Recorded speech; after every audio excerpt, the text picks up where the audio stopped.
My brothers and sisters in Christ, I'm pre-recording this reflection video from last week. As you know, I've done from home several days in a row being sick. It's my sincere hope that I'm delivering a homily in person at Mass today. So hopefully this is just a carryover video. But today's first reading carries over from the end. On Saturday, we heard from near the end of the book of Joshua. Now we pick up with the book of Judges. The lectionary kind of skipped quickly through Joshua. From the death of Moses after the long time in the desert, they come into the promised land as Joshua succeeds Moses. And at the end of Joshua's life, as they've come into the promised land, received everything, there is a renewed covenant with God that they must set aside their false gods and follow the one true God who has delivered them. And the people swear by it, and Joshua warns them time and time again they will be tempted to follow other gods, to do other things, and the people swear, no, we won't. They make renewed covenant. And so the book of Joshua ends, the book of Judges begins, and what do we hear right off the bat today? The people followed other gods. They follow the false gods around them, and it's the constant temptation, not just the ones they knew in Egypt, but those of the world in which they live around them. And so they quickly offend God, and despite all that God had done, all he had delivered for them, how quickly they forget and they go off and follow the things of the world.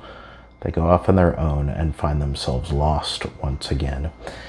And while we may not be in a literally polytheistic culture today, we so often are guilty of the same. We make profound moments of prayer, we go to Mass, we do these things, we profess our undying love to the Lord, at least I hope we do, and then we turn around and go about our business and follow ourselves chasing false gods.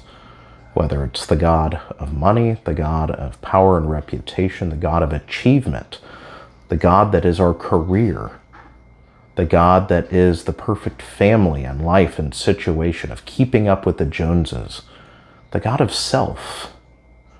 There are so many false gods that we follow, pouring all of our true devotion and energy into worship of them and not into worship of the one true God, who in fact is the very source of our life, our sustenance, and the only one that can supply every need. And so just as the children of Israel were so quick to promise and even quicker to break that promise, in our sinfulness we can be the same. But my brothers and sisters, if we cultivate that daily habit of prayer, of gratitude, of examination of conscience, we will be constantly reminded of what God does for us, of our own failings, and we will come to him renewed in life and wonder, and not chase the false gods. May God bless you all.